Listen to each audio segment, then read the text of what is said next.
Welcome back to the little podcast show that we're putting out now, and we only talk about epic shit here, so no ordinary stuff. And today we've got Rob Barber, who's renowned for his game drives and for his expeditions in the Okavango Delta in the Moremi area.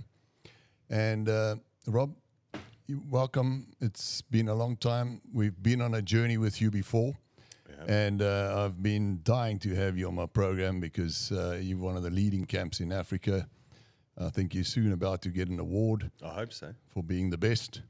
And I don't know what the categories are, but we can talk about that now. And welcome again, Simon Borchert over here, and who's battling to maintain pose here at the moment because they're up to their bloody mischief again, you know.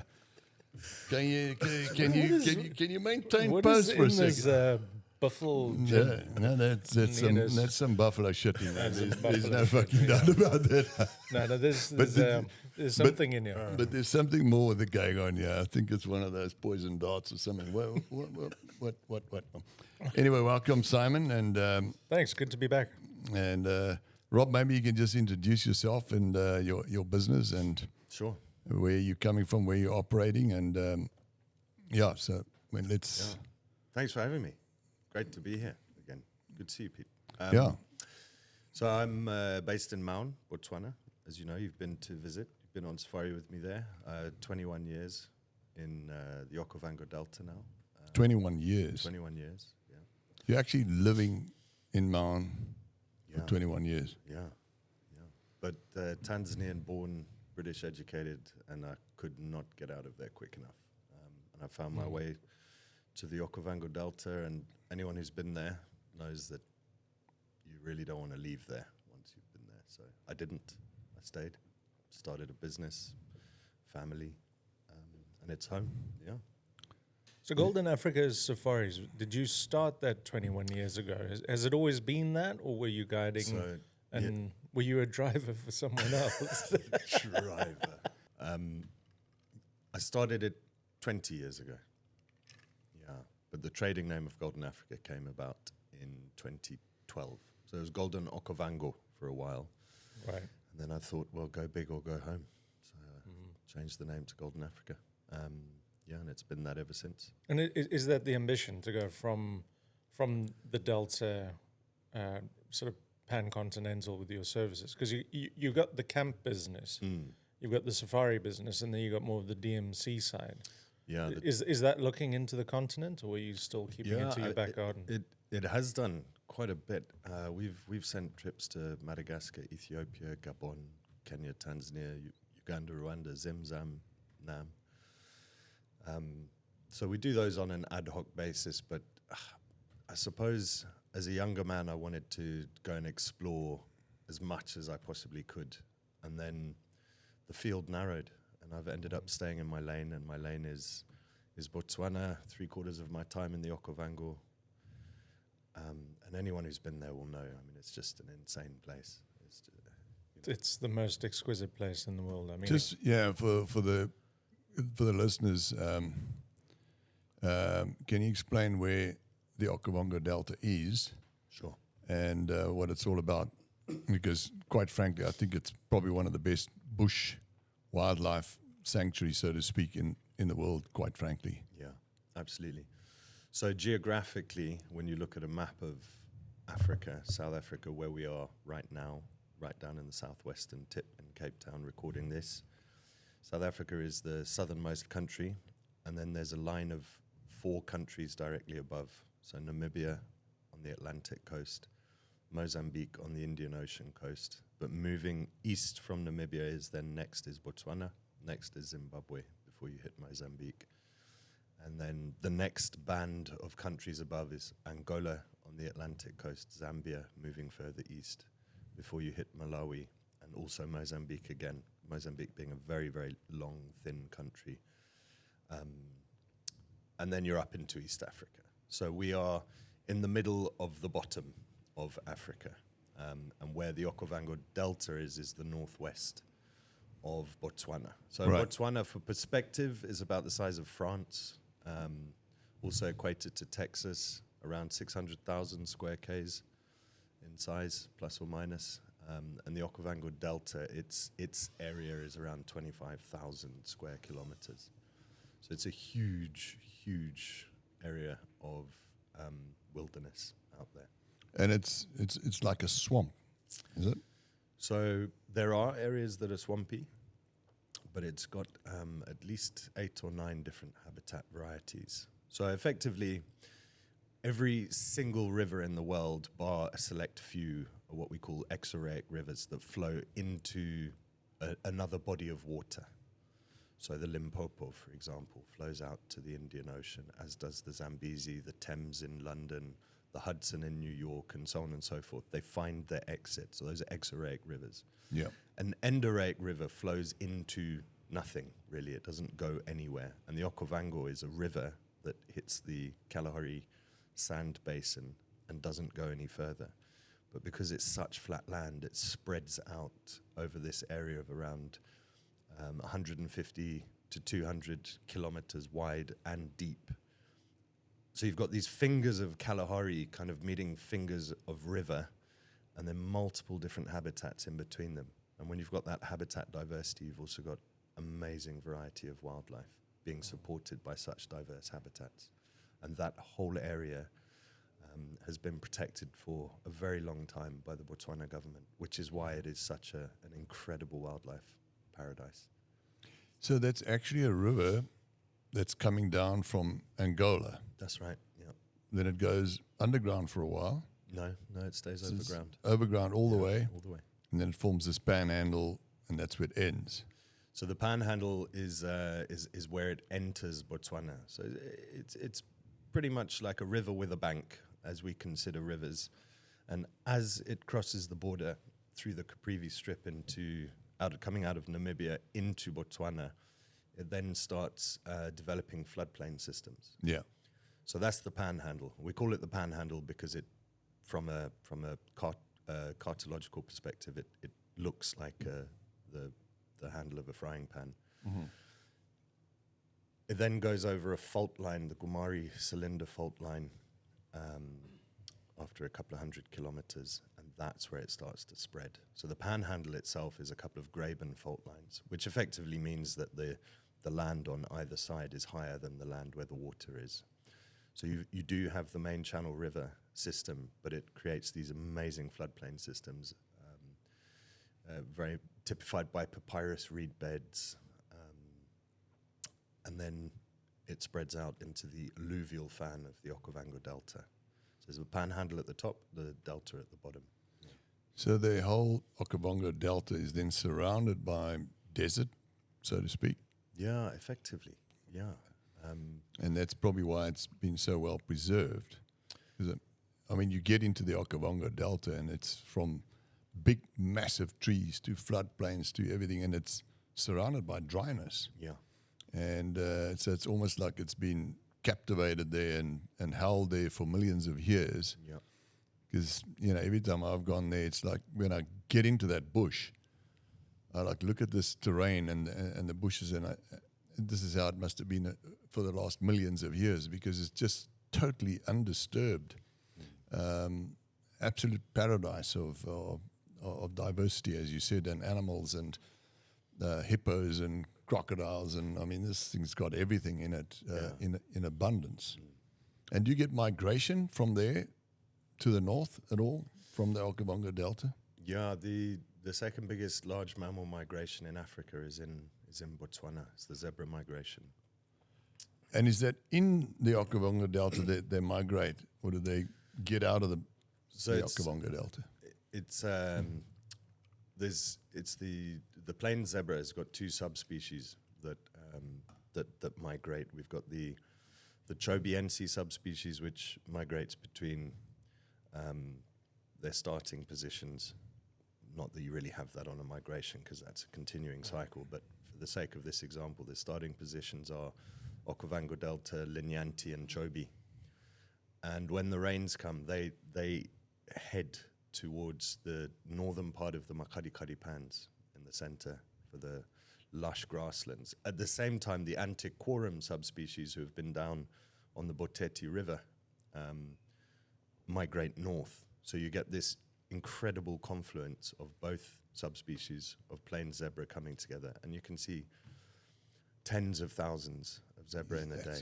Unbelievable, absolutely unbelievable. And then as the rainy season starts to peter off, they all head back in their respective directions. But you still have resident species, much like the wildebeest migration in the Serengeti. Whilst there are millions of animals moving, they are also leaving resident wildebeest behind that will just occupy certain areas. Same idea with zebra. Not all zebra migrate. Some just hang around where they are. You know, I mean, your knowledge on the diversity and the animals and of that area is just, it's mind-blowing for me. You know, I've been on many safaris. I used to fly in and out of there when I was still doing bush flying, etc. And so I've been to almost every camp and been on so many safaris. But the safari that I went on with you is probably the best one that I've ever been in my entire life experience of going to on safaris. And I think that's sort of tantamount to you, really. I mean, you've been here for 21 years, and you know, your photography is incredible as well. Your knowledge of the animals in the bush is just, it's mind-blowing. And I mean, it's an amount of animals that we saw in the short period of time that we were with you. Yeah. Is tantamount also to your tracking ability and your knowing the bush and knowing the animals and where they are and what time of the day it is and so on and so forth. And so, you know, for anybody out there, you know, so your camp is a mobile camp. That's right, yeah. So maybe you just want to explain to us a little bit how that works. Sure. So if you look at the history of safaris, you know, the progeny is hunting. The likes of Hemingway were the ones who really made it famous. He did 2 big hunts, I think, in 1935 and 1955. But the original idea was to go out there into the bush to kill animals for trophies. Yeah. And that evolved to photographic safaris. And from photographic safaris, which arguably is what brings the most volume of tourists to the safari world, and it is a non-consumptive way of protecting the wilderness areas. We've developed lodges and camps and permanent fixtures within these wilderness areas. But the progeny remains that concept of going out on safari, safari being Swahili word for journey. Okay. So we're just doing it the way it was always done. The idea that camps and lodges put brick and mortar down, and in some cases gunpole and canvas, and there's a great variety of different ways of going to a fixed location safari. What we've done is we've said, actually, let's go and be out there in the bush with the lowest impactful footprint that we can. Yeah. So logistically, it's very challenging because it's not a fixed base of operation. But what the beauty about it is that the day that our guests leave, they know that by 11 o'clock in the morning, the only sign of our presence will be footprints and tire tracks, and that is it. So we take all of our own infrastructure into the bush, whether it's the Super King double beds, the flush loos, the 11 wine list, the champagne glasses, everything is taken in and everything is taken out. Yeah, well, I experienced that, and you know, I mean, you get your fixed lodges, as you said, the bricks and mortar, and you go to these wonderful 5-star lodges that are, you know, all over the country, etc. But I love the idea. You know, you don't know what to expect. You're going now on. You think you're going to stay in a tent and on a ground sheet and a little thin 2-inch mattress on the floor and be very uncomfortable. But shit, man, Simon, we went together on this last safari at your camp, and there's the bedroom and the toilet, there's a bathroom, there's a beautiful bronze wash basin, hot water outside. I mean, there's a little fire going there. I don't know how you guys heat up the water. There's little lights everywhere. You got your little battery packs on the outside of the tent, and this amazing double bed that's as good as the one I got at home. Yeah, and fucking hell, I mean, And you slept pretty well until those lions came along, Pete. yeah.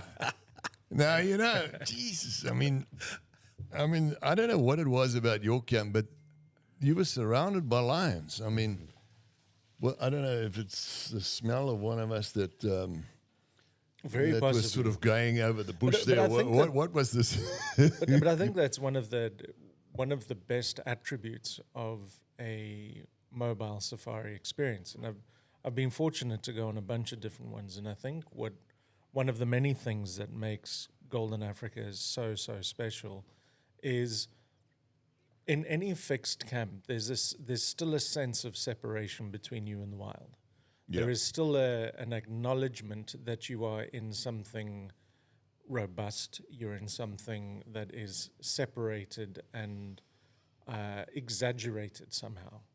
But when you're out and you are in a canvas tent, you are in it. You are not observing it. You are participating in the bush. Yeah, and you know, to have that sensation and to have that very primal feeling, but also to be safe and comfortable, is a very rare skill to pull those things together.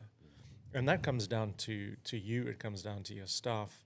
It comes down to their training. It comes down to camp management, all of those attributes. And by far and away, I think that you do it better than anyone else. It's quite extraordinary. Thank you. And so sitting in your tent, I remember once I went to the loo. You're out in a tent in the middle of the bush and you don't go and have to dig your own hole. And I literally looked out the little window of the tent, and then sitting next to me having his own poo was a hyena. And just kind of looked at me through the window and like, morning, mate. Yeah. How you doing? Yeah. And then we went our separate ways. But that's how close you are. You are absolutely inside of it. you say he was having his own poo. You weren't sharing. No. And It's who my left loo. first? Who left the room first? No, he left. He couldn't stand the smell. He couldn't stand it, Exactly. If you can outstink a hyena, you know you've done well. Yeah, because a hyena poo and a wild dog poo, Jesus. I'll tell you about flying wild dogs one day, but that's how integrated you are with Golden Africa, and that is, to me, I mean, the Serengeti is special. Gorongosa is spectacular. Kruger is extraordinary. Pinda is amazing. The Selous, Etosha, all of them are absolutely extraordinary. But you give me a choice 5 times a week, what is your favorite and where would you want to go if it was your last safari? There is absolutely no doubt in my mind that I'm going to Botswana, to the Okavango Delta with Rob Barber. Yeah. No doubt. Awesome. That's Yeah, why I it's live good there. fun. That's why I never left. It is amazing. It's amazing. And the thing with the tents as well is, like, I'm 6'2" and I'm a creature of comfort. Yeah. Any fool can be uncomfortable. Any fool. Yeah. So all I did was make sure that we had enough, rather than what a lot of lodges and camps do, which is always seeking what is more. Yeah. And I think enough is fine. Enough is absolutely fine, especially when you're comfortable and in such an amazing wild area like that. Yeah. Well, it's enough to be comfortable to the point that you're focusing on your experience. You're not focusing on the comforts of the experience. 100%. So you do enough that you don't have to worry about the beers will be cold, the wine will be extraordinary, the food will be incredible, the beds will be spectacular. But then it's at that perfect level where it says, okay, you're not here for that. You're here for the Delta. And this is just going to hold you, cradle you in a wonderful comfort, but in a way that says you still have to go outside and experience this. That's why you're here. When you're putting these things together, I mean, from a logistics perspective, I mean, it is one of the most beautifully orchestrated businesses, where you bugger up once, and there's room to bugger up. Let's be honest. I mean, there is so many things that can go wrong in that high risk business model. Yet you knock it out of the park. I mean, one of the things that Pete and I marveled at when we were with you last time we were up there was we were like, how the hell do these guys make this food? And Pete, I know, Yeah. like, Fascinated me that. it's like the metal oven under it. It's extraordinary. There's a hole in the ground. I mean, I went to the back there. There's a hole in the ground with a trommel, I think it was, like a Dutch oven, yeah. Dutch oven Yeah. trommel, we call it. For those who don't understand English Yeah. or Afrikaans. Afrikaans. What do you call that thing? A Dutch oven. It's it's a- it's a It's a metal Thing. trunk. Yeah. It's a metal trunk into the I mean, ground covered the with. food that came out of that Yeah. bush kitchen was absolutely 5-star. How the hell do you?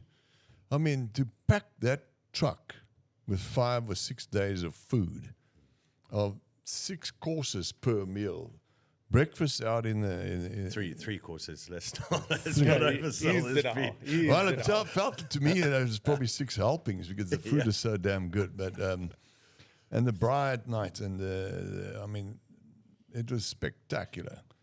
That's the bush chefs, though. I mean, Yeah, your that is a crew's amazing. They're special pretty skill. good, eh? They're That pretty is a good. really special skill. But in doing all of this, I mean, we've spent like 10 minutes now marveling at how much you get right. Yeah. But we know Africa is not a place of perfect execution. By far. Earlier this week we were chatting, and you were lamenting the experience of getting anybody that was in this in South African armed forces or knows anything about it. Those old big army trucks, the Samel Yeah. trucks. That's what you're using to Samel beetle around the 50. bush. Yeah, it's an amazing piece of engineering. That. It's kind of like a Unimog on steroids, really. Yeah, it's a Unimog's big uncle, effectively. Right. Yeah, 7 tons of 5-liter V8 air-cooled diesel power. It is a hell of a machine. Yeah. Can they get stuck? Yes, Simon, they can. And how do you get them? How do you get that monster out of the gravel, out of the sand? Well, the first thing you do is you triple your blood pressure medication. Right. And you can't use your Toyota Land Cruiser. No, believe me, we tried. Yeah, end of March. So the truck has got a 1,300-liter water tank. So once camp is unloaded, the truck driver will then head off for water because carrying around that much water just pushes it beyond what it should be carrying. So we go and empty it and then go and fill up from a borehole at one of the government well points there.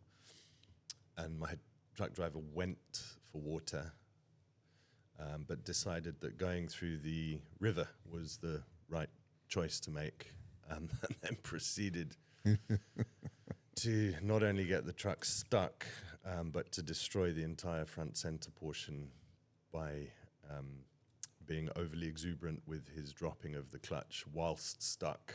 Dear.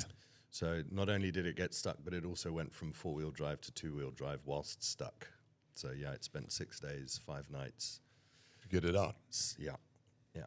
Jesus. Eventually we had to send in a 15-ton water Bowser carrier, empty of water, of course, which was the only thing that had the power.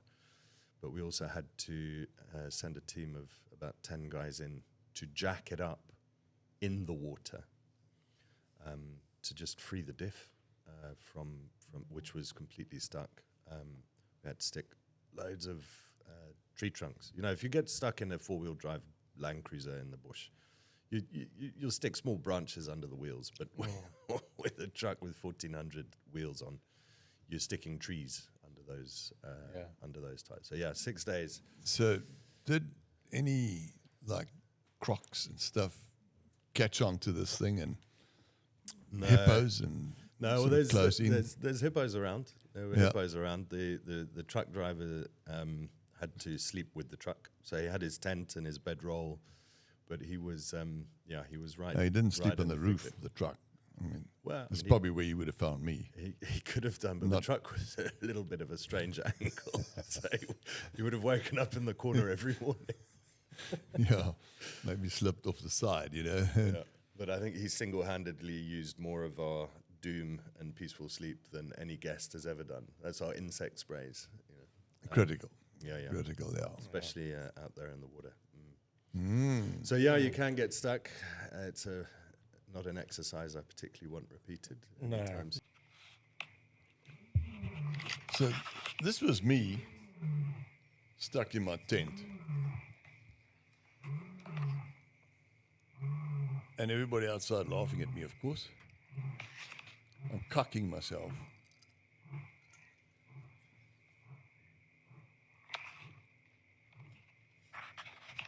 And the guy's outside my tent. He was pretty close. That's fucking close, man. So when I first started guiding in Botswana, so like the I think 2005 was the first year I was officially guiding there. I was doing a safari in the Kini area of Moremi Game Reserve for a guy called Mike Penman, who used to have a show called Mad Mike and Mark down here on SATV. Yeah. So I was doing this safari for him, and he was very good at looking after his guides. You know, he was a guide himself, and had a dome tent with a stretcher bed. And a little side table, and it was the best I'd ever been treated as a guide, because normally it's like bring your own bedroll, sleep in the corner, shut up, take care of the guests. And I was in my tent in Kini the one night, fast asleep on my stretcher bed, and I was woken up being like shaken backwards and forwards like this. And I couldn't work out what was happening, so I sat up in bed, and anyone who's stayed in a dome tent will know you've got like the mesh is, you've got a mesh window to let light in. And right here at the edge where my canvas, where the canvas was being pushed out by the edge of the stretcher bed, was a male lion giving it one of these, scratching his backside up against it. And I did So he's like pushing it through the tent against you. Yeah, he'd found a nice like little sharp edge. So he was giving it one of these, scratching up against the edge, scratching his backside. And I did what can only be described as the world's most silent scream. And he proceeded to then walk about 2 feet away and do exactly what you were listening to there, that deep, which, if you've ever been near that, it shakes the bones. It shakes your soul at its core. And that's like a territorial thing that when they... Yeah, it can be. It can be. It can be communication, find out where everyone is. Every 2, 3, 4, 5 days, the male lions, depending on their territory size, will typically walk, vocalizing, urinating, marking their territory. So he's actually pushing against you. He was scratching up against the edge. Would he of the not tent. have smelt you? Yeah, they do. They know. They know that we're there. They know that you're not tasty at all. Yeah. My current record is 100% of guests have finished their safari alive.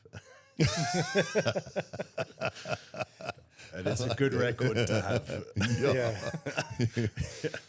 Yeah, but also, you're pretty much an animal whisperer. The way that you found these animals, and we saw in 5 days, how many leopards? 7 different. Yeah, it was a lot. It was 7 different leopards, let alone one. I don't know, all the safaris that I've gone on, there's one thing that I never see. Once in a blue moon, and on this one trip, we saw 7 different ones. Yeah. And I don't know, there's about 20-something different lions that we saw as well. Yeah. Easily, yeah. And, that's quite incredible. Well, you think about it, again, this just sounds like a compliment Rob Day. But... he's so collecting his money we'll shortly. We'll change it. But Costly. one of the things that makes that so impressive is that we were talking earlier about the size of the delta and how fractured those various biomes and landscapes are and how they change throughout the year. So seeing that many individuals of any given sort of predator species in particular it doesn't happen by accident. Like, there is a lot of knowledge, there is a lot of experience there. So I take a knee at the at the foot of the tracker school with people like Rob Barber, who can hear, listen, understand, and not just see the signs of tracking, but also hear them, smell them, anticipate them, understand them. But the biggest difference, I think, between going out with you in the Delta to anybody else I've gone out in the Delta with, is that when you see a leopard, you don't say, oh, there's a leopard. You'll say, there's so-and-so's granddaughter. Is that you've been around so long that you know the generations, you know the families. Out of all of those experiences, I mean, they're special for everybody that comes on safari with you. And for a lot of people, it's their first time. But for you, it's not. Does it ever get predictable, mundane even? Never predictable. Never predictable. No 2 days are the same, which is, I mean, that's a huge hook. Yeah. That is a huge hook for any guide, is that no 2 days are the same. You never know what's around the next corner. You never know what little bit of influence you're going to receive from the bush to what you're going to do next, what you're going to see. So no 2 days are the same. Mundane, not really. No, that's a rarity. That is a rarity. I mean, things like, is that giraffe stalking that zebra? Those sort of things can become a little mundane. Sure. Giraffe stalking what? So we've had some classic questions over the years. Is the giraffe stalking the zebra? Is the giraffe hunting the zebra? What makes this worse? What makes this worse? I had to think twice on that. That question came from someone with a PhD, which Wow. there's a level of logic I think you have to have. Hopefully in a your life. PhD in economics or something. Yeah, it must have been. Fucking hell. But I mean, out of all of those experiences, I mean, there are some absolute pearls that you get from guests. You know, what are they? Is a zebra white stripes on a black animal? Yeah. Well, there is an answer to that. There is indeed. Yeah, give me. No, well, hold on. No. You got to guess. I'm not going to give it to you. Why? Is a zebra a black animal with white stripes or a white animal with black stripes? No, it's a black and white zebra. Yeah, but is it a black animal with white stripes or a white animal with black stripes? And there is a serious answer to this. Is that so? Depends what he was born with and what he was painted with afterwards. I have no answer to that question.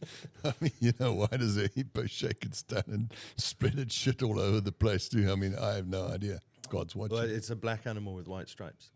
And you just have to look at the naked skin around the nose, the eyes, the is that so? genitalia. Yeah.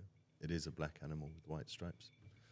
That's fascinating. Okay. It's Every day's a school day, Pete. But it must be. Why? But it must be really It's tempting when good. somebody says that to you. You go, well, actually, the males are black animals with white stripes, and that's how you can tell the difference between the genders from a distance. Is that the females are white with black stripes? Yeah.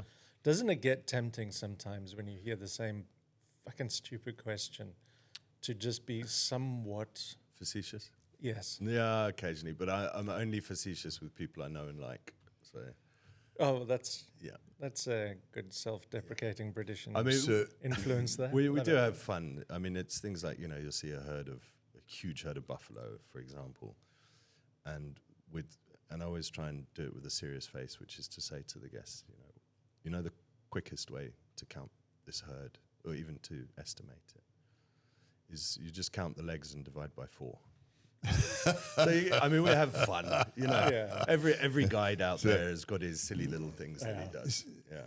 And why does a hippo fan its shit out when it's when he? Well, it's mostly the males. The females will occasionally do it, but it's territory marking effectively. But I heard it's because they're vegetarians. And it's God's way of checking their shit to make sure there's no chicken bones or anything in there.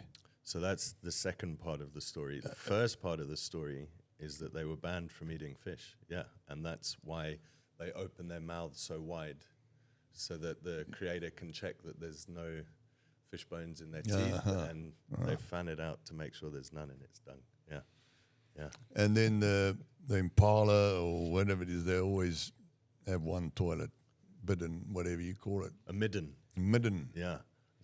So they shit on one place The all males the time. do. Yeah, only the males. Yeah, territorial males will. And in fact, it's now. What are we? We're May. So Yeah. May in Botswana is impala breeding season. So this is the time of year When the boys have a gas. They're horny. Yeah. This is Horny like as how, all how hell. many females to every ram? Yeah, well, the boys, the territorial boys at least, who are G'd up to mate, are highly territorial. So they'll have dung middens, which then become perfect places for us to play bokdro. Yeah. When we stop for tea and coffee. You must have played bokdro. Where you explain from where you see how far you can spit one of those things. Yeah, exactly. Yeah, I mean, It's a rite of passage. yeah. We have to. you got to explain that. Be a little bit more graphic, because So bokdro, so an impala, bok draw is a dung is about the size of a peanut, roughly. yeah, Yeah, size of a peanut. yeah, roughly speaking. Yeah. And if there's an impala midden near a tea and coffee stop, then the game is on. Like we are, and there's rules, man. Like you've got to draw a line. Yeah, Everyone's got to grab their marking stick, Yeah. ready for when they spit their bit of impala dung. Yeah. Not all guests will get involved because the idea of putting another animal's poo in your mouth is quite disgusting, but it's a herbivore that eats yeah. a mixture of different Yeah, but I plant mean, I matters. still It's wouldn't some play. good- it's 'cause- I wouldn't play that game with the vegan.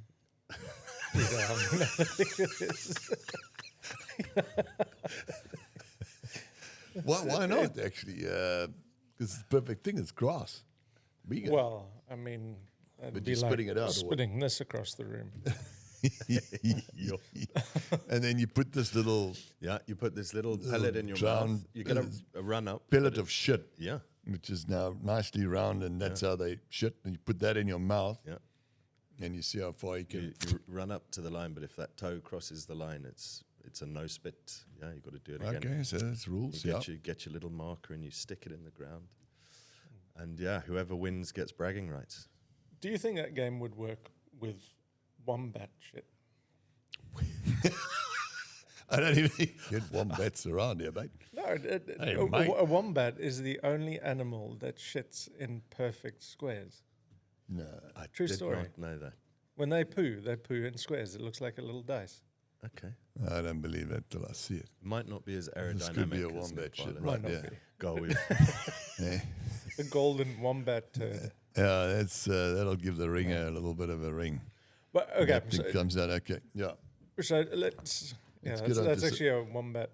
You know what is that? That's your size, John. Compacted. Compacted. there we go. Compacted. Wildlife experiences. I mean, it doesn't always go according to plan, right? no. What's been some of your closest scares? The closest was definitely hippo on the Zambezi, which is not even my stomping ground. With a very good friend of mine, Sean Kumar, who lives in Somerset West. I think he's done 10 or 11 safaris with us. Wow. And Shannon and I are wonderful. behind. We've Yeah. got some work to do. yeah, Yeah. I introduced him to fishing when he was living down here in Cape Town. He came out on safari with me in Botswana. And after that, I always just tried to bring a little element of fishing into every safari that we did. And we were just starting a 12-night safari in July 2013. And we were staying at the amazing Royal Livingston, Victoria Falls. Special. Beautiful. Yeah, beautiful spot. And a very good friend of mine is a professional fisherman, lives in Livingston. I think he's former South African Defence Force Special Forces as well. And he's a large ginger man, but a phenomenal fisherman and a good friend. And so I arranged for him to take us out on his little island called Katumboro on the Zambezi River, halfway between Kazungula and Victoria Falls, so about 20 kilometers upstream of the falls. And it was just myself and Sean. We went and we were fishing by Mokoro, which is a dugout canoe, the traditional way of navigating those waterways. And we came to one particular island which had a set of rapids running past it. So we climbed out and of the Mekoro and got onto the island. Yeah. And the guys who were paddling then paddled up through the rapids. And as we came onto the island, my friend Bart was in front, Sean was in the middle, and I was at the back. And a taro palm, which is like I can think of the Setswana for it, but I can't think what the English. The wild date palm was growing out of the edge of the island next to the river, and this thing just started shaking. And then it started grunting and shaking. And then a hippo came flying out of there straight towards us. And it was just a case of run, run, run. And all three of us just absolutely legged it as fast as we possibly could, with this thing having burst out of the bushes at, I don't know, 40 meters away, maybe.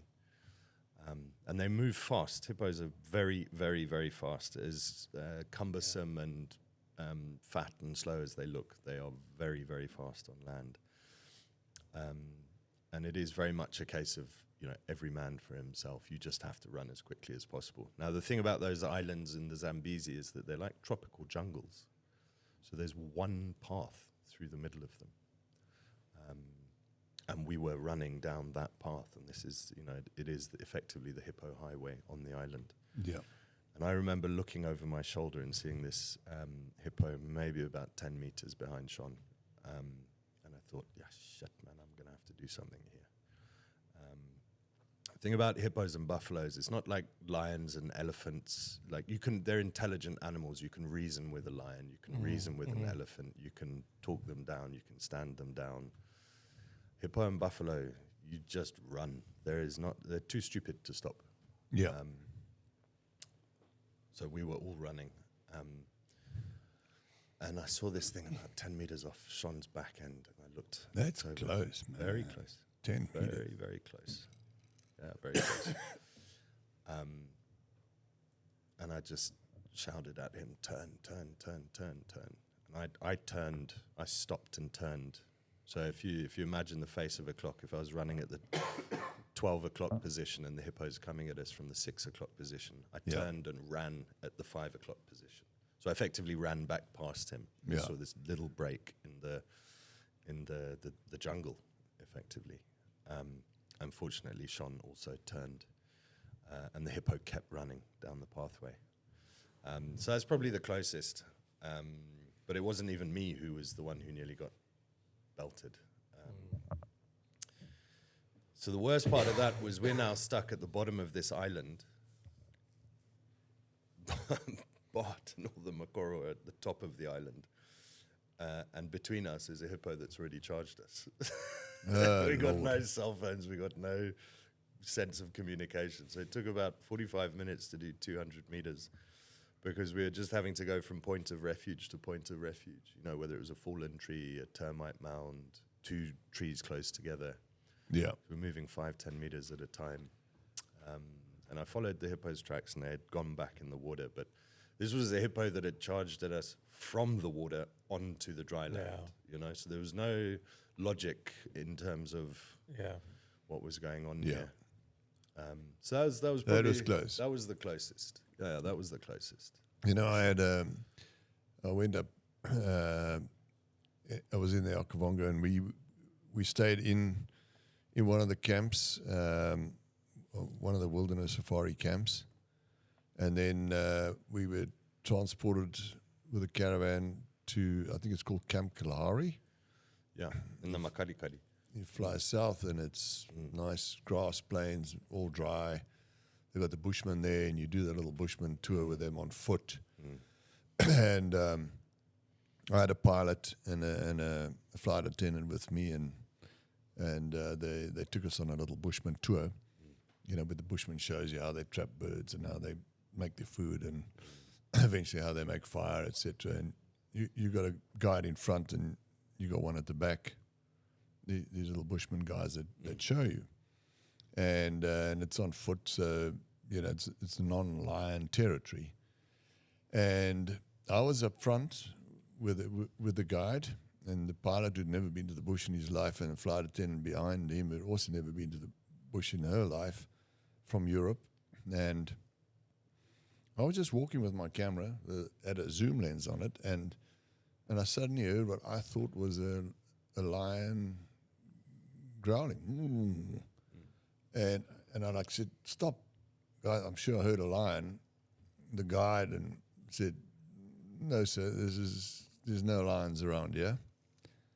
I said, "Shit, man, I could have sworn I heard a lion." Anyway, so we carry on walking, another 10 meters, and I hear the same noise. I said, "Stop, guys.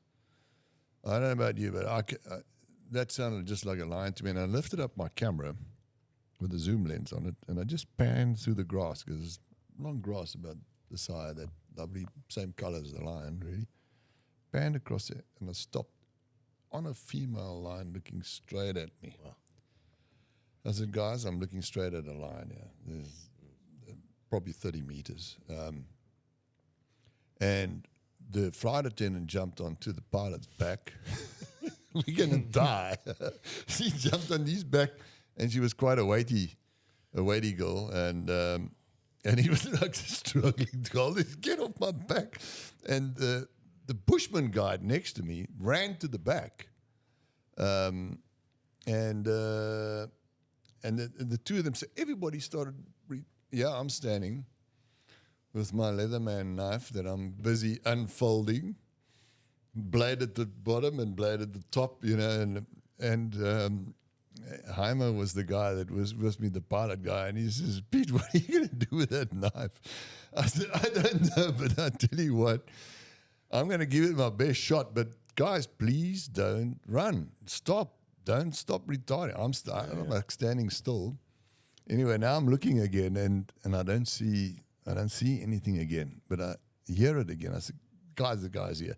The guy had a radio, and he's like Alpha Bravo Charlie, to camp, and nothing's happening. We kind of like out of range, and every time I look back, they another 10 meters back, and I'm standing here on my own, but I'm standing my ground, and I hear him on the radio. Come fetch us, but there's no reply. It's just crackling. And we eventually waited, and I just stood my ground, because, the thing to do, I see it in the movies. The lion comes out, I'm going to go towards him as well. Lions don't, Anyway, what transpired, the vehicle eventually came. It took him about 10 minutes. I was standing, picked him up way down yonder, came to me. We got on the truck, and then we drove into the bush to where the sound was. And there was two female lions with cubs. Right there, way apparently off track. The next day, the lion expert from the Delta flew out, to come and do an interview and find out, because that was a non-lion territory. But I tell you what, you shit yourself. I mean, I just imagined, because there was a case in the Kruger somewhere where a guy killed a lion with a pocket knife, and I just thought, well, this is all I've got here. But I can imagine. As I say, that's when you find out the color of adrenaline is brown. Exactly, yeah. Skid marks. I had a very similar one to that in the Okavango, actually, in Bodumatau, which is where I took you and Place Shannon. Of lions, The roars of the lion there. Roars of the lion. Roars of the lion. And we're up in the northeastern corner of Bodumatau. And there was a track in the road, and I couldn't. I could see it was a predator, but it wasn't a hyena, because they're pretty obvious from far. Definitely wasn't a lion. Could have been a leopard. I wasn't sure. So I stopped the vehicle and I got out, because the track was quite rutted. So what we do as guides is, if you've got a pretty flat landscape, is that you'll pull slightly off to the left, look out of the right side of your door, and you can very quickly determine whatever the track is. So I stopped the car because of the deep ruts we were in, and I jumped out, and it looked like a cheetah track. And I could see that a bit further out, the thick sand stopped, and it sort of flattened out a bit, and I was going to get a much clearer pug mark. Yeah. So I carried on walking, and my must have been 30 meters away from the vehicle. And sure enough, it was, in fact, a cheetah track. And at that particular moment, my guests in the vehicle said, Rob, come back to the vehicle right now. And you can tell when there's a tone in someone's voice. And that tone of voice sort of straightened my spine very, very quickly. And I immediately kicked into situational awareness, which arguably I should have had before going to look at these tracks. And I couldn't quite see what the problem might be, because we had road in front, road behind, we had floodplain off to our right-hand side, the water was 50 meters away, it was short grass plains, there was nothing obvious. Off to the left of the road was a Diospyros bush, a blue bush, and I thought that it can only be something behind this bush. So I turn around and I start walking back towards the vehicle, and sure enough, standing behind this bush is a lioness staring at me. And so I very, very slowly back up. And as I'm backing up, I see coming out from behind her two little cubs. So straight away, you're in the recipe. You are in the perfect recipe for getting killed. You're fucked. Yeah, you're done. You're done. Then getting up behind the two cubs is another female who's really badly wounded. She's got this like flap of skin hanging off of the front of her chest. Wow. And she's walking, sort of her legs are shaking, like really gingerly. And this one female's just keeping her eye on me, and I'm just really, really slowly backing up towards the vehicle. And we're at about 15, 20 meters apart. And I had been closer on the other side of the bush, so I'm sort of gaining distance as when I first set eyes on her. So this was the perfect storm recipe for. Well, of course he was killed. Holy because but remarkably, they backed off, and I made it back to the vehicle. They moved away. I moved away. Made it back to the vehicle.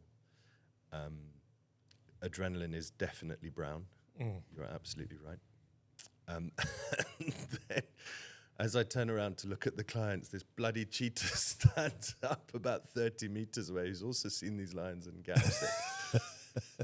So we found the cheetah, but not by the most conventional methodology. Yeah. And maybe the lion was trying to decide, what's the easiest here? Because I think you'd go for the cat first, being territorial, So maybe that was the reason why he didn't. Maybe it was the perfect storm of cubs and injured lioness that actually became a double negative, was a positive. I don't know. I mean, I can only ever hypothesize about that one. But it was in that moment I thought, the fact that I have escaped that one is cause for a lot more caution and respect for this environment. Yeah, but at the same time, there's only so much you can predict. And you were saying earlier just about how unpredictable things are. So you've got to adapt to it. But it also goes to show the intelligence and the sense of reasoning within these apex predators in particular, and mega herbivores. White rhino, to some extent, you can have a similar interaction. Black rhino, not so much. But it is the ability for two sentient beings to understand the same shared experience, and that there is a negotiation about how you can remove yourself from that circumstance safely. I mean, we see it so often with elephant, with lion in particular. Certainly by my limited experiences compared to yours, it's that. But I want to go back to something about, you were talking about your experiences with Indigenous communities in the Kalahari. And it's something that I know is a big passion of yours, is more the anthropological side of conservation and the areas that you work in and that you frequent. And I mean, my most extraordinary tracking experiences have been with the Bushmen in northern Namibia. and their ability to read and understand that land, you can see the tens of thousands of years worth of knowledge coming through in those experiences. Are you still involved with a lot of those communities? I mean, I know you one of the great elders officiated your marriage many years ago. Wedding. Yeah, that's right. I mean, you've had extraordinary experiences with them. Yeah. We're not out there as much as I'd like to be. So it's an area called Kaika, which is in the western Kalahari of Botswana, very close to the Namibian border. And the specific tribe is the Jongkwansi tribe, Yes. who were made most famous, I suppose, in the film The Gods Must Be Crazy. I remember that movie, yeah. So the chap who officiated our wedding is a guy called Kamko Tikao, who is the cousin. So their mothers were sisters. He's the cousin of the main character, the actor in The Gods Must Be Crazy. He now, 2025? No one knows how old he is, but he's probably in his late 90s now. Is this say that name again? Kamko Tikao. Yes, you've got that Yeah, down to the Kikau. Yeah. Vaderland. Yeah, it's Jongkwansi. Yeah, all of the indigenous Khoisan. Yeah. Is more Bushman. So the etymology of the words Khoisan are that Khoi, Khoi, speaks to the fact that the click language-based indigenous people of Southern Africa, and the San part explains the physical characteristics. So short stature, triangular faces, propensity for wrinkling, milk chocolate coloured skin, statopegia, which is the ability to put on fat reserves on the buttocks and the thighs. So that's the sort of generic term for that group of people. And the Jongkwansi is one tribe of Khoisan. So when we say Bushmen, it's like saying white people. Yeah. Yeah. You know, it's such a broad-ranging categorization. I want to ask you a question, right? I mean, you're out on a bush drive, and you're in the middle of nowhere, and you've got one of your guests really needs to go to the toilet. And the timing is just not right. And It's unfortunate, in fact. They have to do a number 2. So it's either in the vehicle or you've got to find a place fast. So the first one is never an option. I love my Land Cruisers too much to ever let anyone shit in. You've got this amazing vehicle. I don't blame you. I mean, one of the best 4x4s that I've ever I want to been talk in, about those. Yeah, but yeah, They're marvel. You want me to tell you a story, Pete? yeah. I want to know one of those. I mean, what do you do? I can tell you what happened in an airplane. Going to the Okavango. I've heard that you got to hear that one. I've heard that story as well. I seem to remember the phrase gun-iting. Yeah. I mean, cooler box. you're in an aircraft and there's no toilet. It's a little piston Seneca 6-seater with guests that don't know each other, 2 couples sitting across each other, over the Botswana, halfway to the mountain, and tap on the shoulder. My wife really needs to go to the toilet. I said, well, sorry, guys, there is no toilet on this plane, like I explained to you beforehand, but can we just land somewhere? I said, no, we can't. And she must hang in there for another hour or so, and we'll be there. And, well, you don't understand. This is like seriously urgent. I said, does she need to pee? I mean, no, it's number 2. Well, anyway, just tell her to hold them. No, another tap, on shoulder. We need to do something. What can we do? I said, well, there's a cooler box with your drinks and sandwiches in it. And I'm afraid that's about the only option that I have. Now, I mean, I barely said that when I heard the cooler box being emptied swiftly. And, you know, when you hear that, it's like everything coming out at once, you know. It's that horrible sound. But that's still okay. It's the clonk, the smell that engulfed now. You've got two couples sitting opposite each other in a 2-3 meters from each other. And the one wife has got the pants off and an ass in the bloody ice in the cooler box, and she literally gun-outed that entire box, and then put the lid on it very swiftly. Put the lid on it because she had to put the lid on it before we passed out because I was battling, and but now you can imagine the other couple that doesn't know these people. I only met them on display. I mean, they're fair-paying passengers.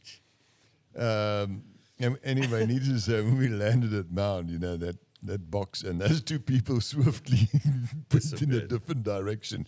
But at least it wasn't in the plane.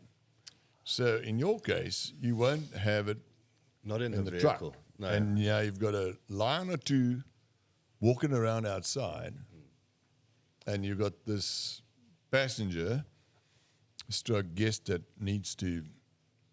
So under normal circumstances, yeah, we'll. Well, as I did You try with and make them hold on. You know? Yeah, I've got a great photo of you, Pete, walking with a bog roll and the spade when we were on safari. Oh, really? Actually. Okay, yeah. Well, it's a casual Yeah, I know if you're time you actually walk and. if you're far from camp, then you go and dig yourself a hole and cover it up and come back and carry on. Yeah. But I do. Oh, God, I don't know if I can tell this story. Well, were you the culprit? No, I wasn't. You make An the passengers American lady was the culprit. I was in the Central Kalahari Game Reserve, which is sort of central northern Botswana, sort of due south of the Okavango. Why is it always a lady? I mean, can we hold it in longer? What's the situation? But anyway, yeah. So this is you're on a vehicle now. You're in the bush. I was guiding. This is my early days when I was freelancing for other companies before my business kicked off. And I had an American group, and the configuration in the back was 3 rows of 3 seats, so 9 guests in the back and 1 in the front. So I think we had sort of 20 people in 2 vehicles. Yeah. And in Central Kalahari Game Reserve, you've got ancient fossil riverbeds. So up in the northeastern corner, you've got Deception Valley, which some people may have heard of. And these riverbeds are typified by 2 things. One is very short grass, and the other is almost bleach white soil. Okay, I see where the bleach white's going to go. Okay, let's go. Okay, let's go. So we've been out on morning game drive, and it's not like in the Okavango, you know, where we've been on safari, where you can go in multiple different directions, northeast, south, and west. You're following the main track. In these ancient fossil river valleys. So there are long veins through the Kalahari. So we've gone out a good 20, 30 kilometers, and we've already had our morning tea and coffee, and we're on the way back. And as we're driving along, I get this, "Hey Rob," look over my shoulder. Yep. I gotta go potty. I said, "Do you want to just pop behind the vehicle? Is that okay? I'll leave the engine running." Because there's no bushes or termite mounds or anything out there. It's sort of very Flat short grass plains. Yeah. And the scrubland is far off the road, and there's no way of going over there without breaking the rules. Yeah. So she says, "Okay, I guess I can." And so she's in the middle of the middle seat, middle row at the back. And I leave the engine running, and she jumps out and goes behind the vehicle, jumps back on the vehicle. Okay, all fine. Yeah, good. And we've had such a quiet morning of game viewing. And Central Kalahari is normally, cheetah or big black maned lion somewhere along the way. And suddenly I see, as we're going again, I see this black-backed jackal, busy. And we call them the snitch of the bush because they often they know where all the predators are. I mean, the number of times I've followed a black-backed jackal on a mission and it's led to another predator or a kill or something interesting. So having had a very quiet morning, I think, this is brilliant. Right, guys, black-backed jackal, give a little bit of an explanation. I said, let's just see where he's heading. He's kind of running parallel to the road at about 20, 30 meters away. So I turn around the vehicle, and there, after not much more than 100 meters, is this perfect brown Mr. Whippy sitting in the middle of this bleach white soil. And there was no way that anybody saw anything other than a jackal running and this fresh brown human poo in the middle of the And that's where he was heading. This jackal. he was heading off elsewhere. But you couldn't help but see it on this white sand. But I had now committed to following this jackal. Right. So we then drove past the poo this poor lady had left in the road and followed the jackal, which inevitably led, in this case, to nothing. But now we had to turn to her absolute embarrassment. But now we had to turn around again Pass and it drive again. back over her poo. And there was absolute silence the whole way back because there was nothing that a single human would have been able to say that could have broken that tension. And I just remember driving back thinking, oh, this poor lady, this poor lady. Just could not imagine. We got back and she very, very gingerly got off the vehicle and just disappeared to her tent. Yeah. You couldn't believe what came out of that one, man. But tell me, and I mean, there must have been times when you need to, you have an emergency, you may feel a little bit bloated. Yeah. Have you been able to scare a couple of guests? All right, we won't go there, but I'll tell you what. I mean, I had another one, but that was. I did have one moment on a game drive. Yeah. And actually, my wife Charlotte was with me in the car at the time, and we had some guests in the back. And for whatever reason, I'd eaten either too much biltong or had maybe a couple too many boiled eggs. The good thing about being on safari, and we're all humans, we all fart, it's is that with those seats and the sound of a 4.2 litre diesel engine, you can hide it quite well with those canvas seats. And it just so happened that I happened to sort of let one go as I stopped to look at something.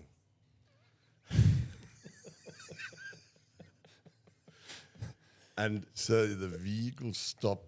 the vehicle stopped as I let one go. As you eased the cheek. And my guest said, "Have you stopped because you smelt something dead?"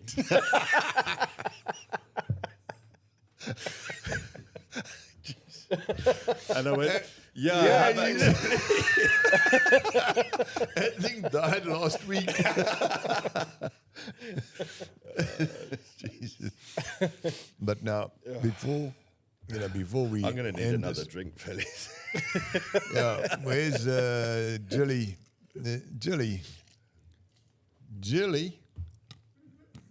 The guys are running dry here, man. Have another drink. Just whatever that was before was perfect. But Thank you.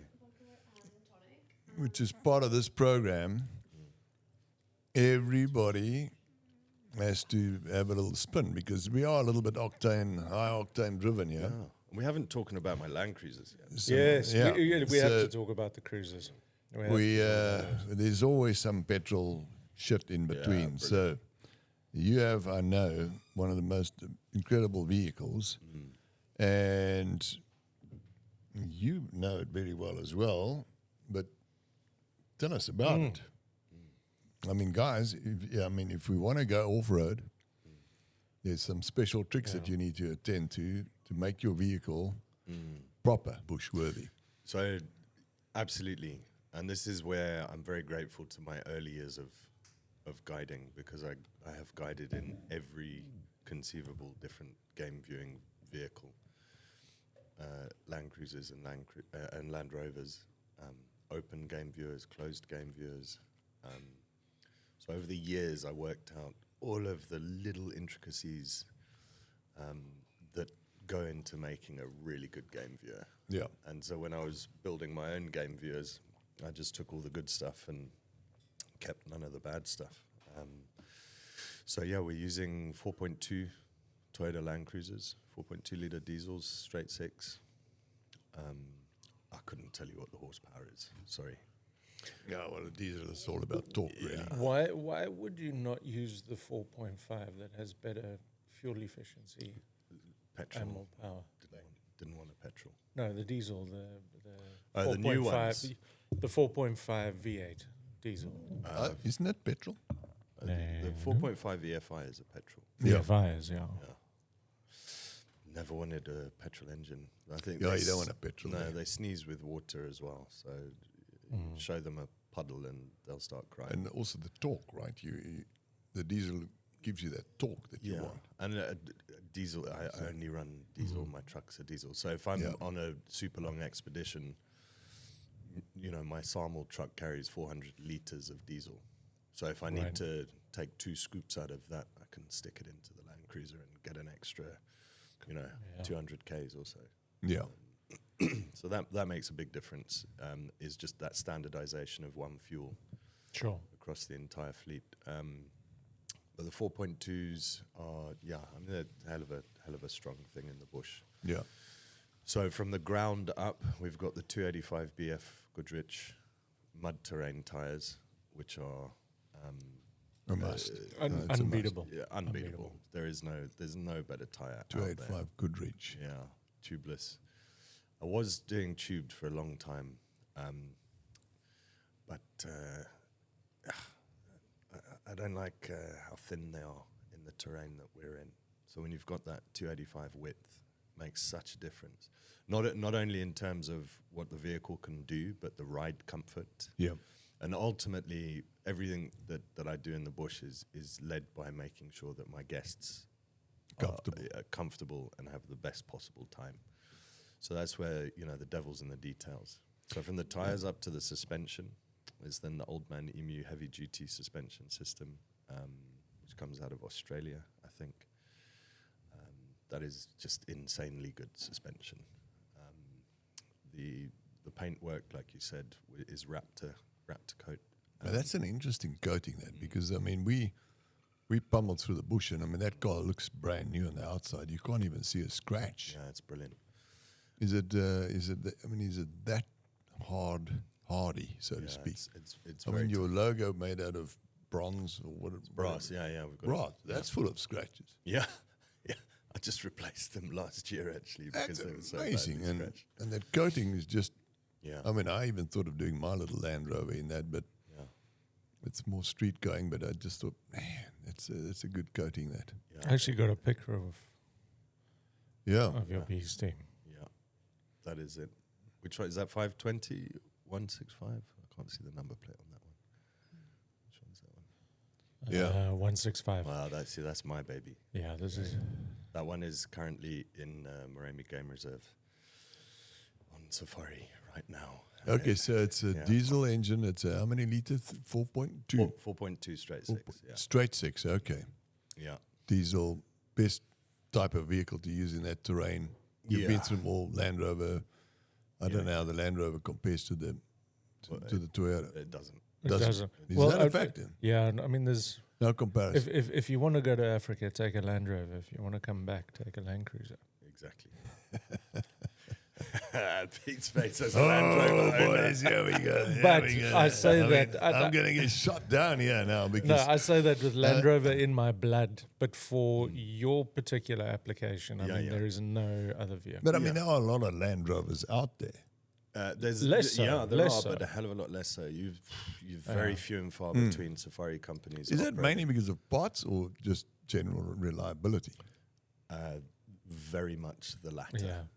Even though reliability. arguably the old 110 game viewers were more comfortable because the suspension was a lot more forgiving in those old 110s than the Cruiser. Yeah.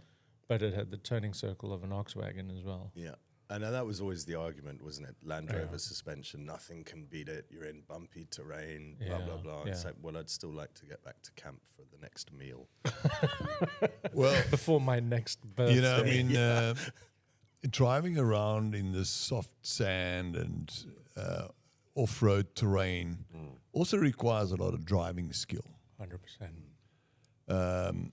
Because I took this 911 Porsche Safari Dakar thing of mine down It's a beautiful the car. hell, which on the same day they towed a Land Cruiser and a Range Rover Sport out of there that couldn't make it. And but that is mainly due to flat tires.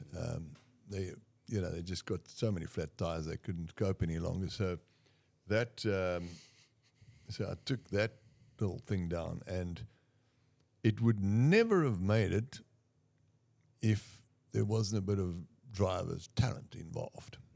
And I'm not patting myself on the back, but the ground clearance in the middle, because that car is covered with a steel plate from front to back. And the guy said to me, "You'll never make it because of the ground clearance. You're going to rip the bottom of that car out." But all I did was put one of the wheels, one side, on the middle man. Gave yourself the lift. And then made sure I had incredible tires.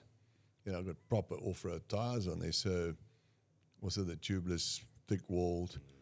So because that's the big thing there is punctures. So and then I would never get that car down. I mean the Range Rover, he got too many flats. I don't know what happened to the Land Cruiser. But when I was down there was a Land Cruiser down there as well at the bottom. And he jumped out of his vehicle and did that proverbial bow down. He said, "How the hell did you get that vehicle down there?" But I'm referring back to you now. I mean, getting through this, I mean, the soft sand that you guys have to deal with is like proper soft sand. And I mean, remember, we saw so many people getting stuck because there's a lot of driver talent involved. So on that note, everybody that's on this program has to do a hot lap in a race car Very excited about that. on my simulator. Because clearly you've got driver's talent. We had Mikey K on here recently, who's clearly got a lot of chopper flying talent. So, you got a lot of hand-eye coordination involved in driving. And my young man here right next to me, Simon, also has to do a hot lap. And we have what I call the twig, not the stick, the twig, who I found walking around in the spa. Some arbitrary guy who, we spoke about simulators, and he said that he could drive, and I put him on there, and he's put a reference lap on there. So nobody's been able to get within a second of his lap. Don't know what his name is, but he's commonly known as the twig. And I'd like to put you on there, both of you actually, because you still haven't done yours. And let's do that hot lap and see how you compare, first of all, with each other, because you're both really bushwhacking 4x4 drivers. And let's see how you compare to a normal street driver. Well, given that if I'm going fast in the bush, it's 20 kilometers per hour. Yeah. I don't hold out a huge amount of hope. It's not I'm about gonna be speed. high up the charts. It's not about speed. Okay. It's about feel. Okay. That's all it is. But it does give you a reference of what racing drivers really have to do to actually get onto pace. People think racing is just driving around a track at, more wheel spin, the more you skid your tires, the faster you're going. It's actually the opposite. You want very little skidding, very little drifting. You want nothing. You don't want to actually hear the tires. It's almost impossible not to, but you don't want to hear the... So I'm going to give you some pointers when you're doing your warm-up laps. Okay. Of what to avoid, how to get faster. The old story, slow in, fast out. Because you go into a corner and you got a long straight. So you go in there fast now, you literally have to come down to a dead stop before you get going again. But if you get out of there slowly, go in slowly and get out of there fast, you carry that speed all the way through to the end. That's where you make up your time. No scrubbing. We call it scrubbing of the tires. Try not to scrub like the old drivers and the guys in the streets. They all drive like that. We like to drive like an off-road too, gooi it and so on. So I think that's about it. Simon? Just once again, Rob, cannot wait to get back into the bush with you. We're going. So we're going to plan it now. We got to do it. We were talking, Simon and I were talking about it earlier.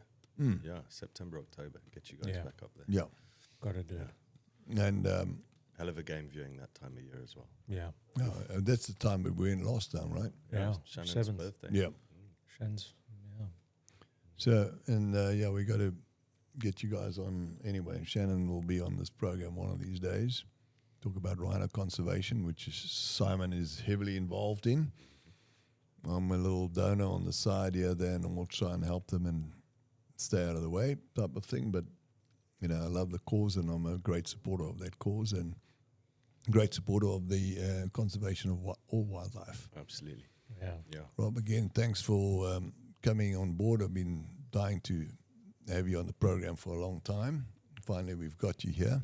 You're up for an award, which what's the main award again? The award is for the 2025 Best Mobile Safari in Africa. How about that? Best mobile safari in Africa. The Safari Awards in Durban on Wednesday, the 14th of May, I think. Yeah. And richly deserved, should it come to you. Thank you. And a travesty if it doesn't. So anybody wants to travel with him, it's Golden African Safaris. Yeah, look us up, Golden Africa Safaris on Instagram or goldenafrica.com. Okay, excellent. Thanks for having me, Pete. It's okay, been guys. a lot of fun. Let's see how this lap goes. Cool. Thanks a lot. Cheers.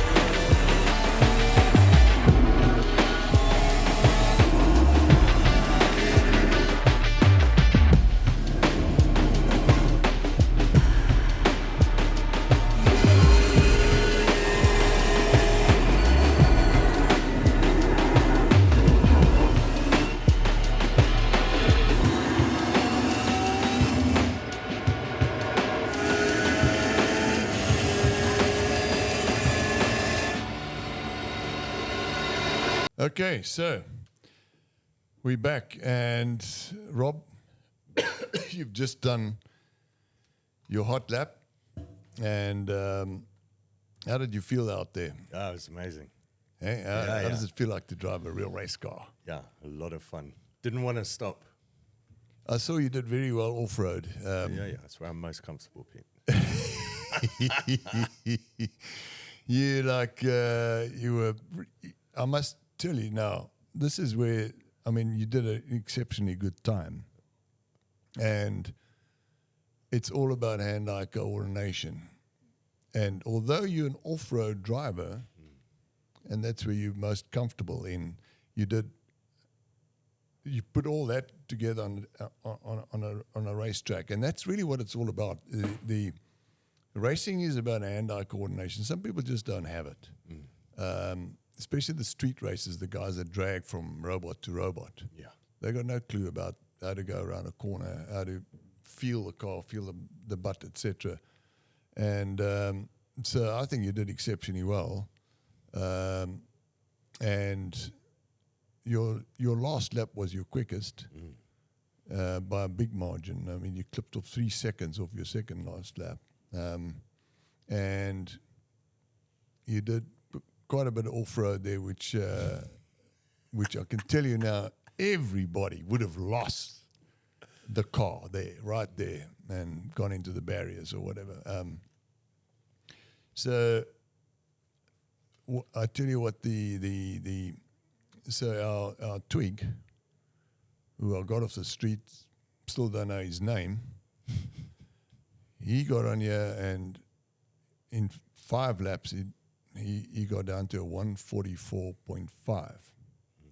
Everybody has the same conditions, same temperature, same fuel loading, same car setup. And we had a top professional race driver in here that's been on the program, Jonathan Thomas, who holds the record at Kailami at the moment, fastest human around that track. And he's racing extensively overseas, and he's a shit-hot racer. And he got on here, and he did a 144.5. He got within a second of the twig, which was it just shows you the talent of this twig. And so Mikey K, who I think you may have met or know of, who's a assault helicopter pilot. An assault helicopter pilot. An assault helicopter pilot for 20 years. Wow. For the British Air Force, and did 5 tours. Iraq, Afghanistan, all this sort of stuff, and serious missions. And so pilots in general, and experienced pilots, has got good hand-eye coordination. And he did a 151.5. Wow. You did a 151.9. So that's 4/10 off Mikey K, who's a 20-year helicopter pilot, and you are a 20-year off-roader, so to speak, a 21-year off-roader. So it really does. It's very interesting. It tells you something, and I'm very keen to have some total non-drivers to see how they, and see what their professions are. And how it relates to hand-eye coordination, depth perception, all that sort of stuff. So, I mean, well done. So you... Thank you. I mean, we've done 4 so far. And the fact that you're running last out of the 4 doesn't mean much. Because you're 4/10 off a 20-year assault helicopter pilot's time. And you're 6 seconds off a professional race driver's time. Which is over nearly 2 minutes. That's not bad. I'll take it. I'll take it. Well done. Good to have you on the program. Cheers, Buona. We'll see you soon. Cheers. All the best. Thanks. Cheers. Bye.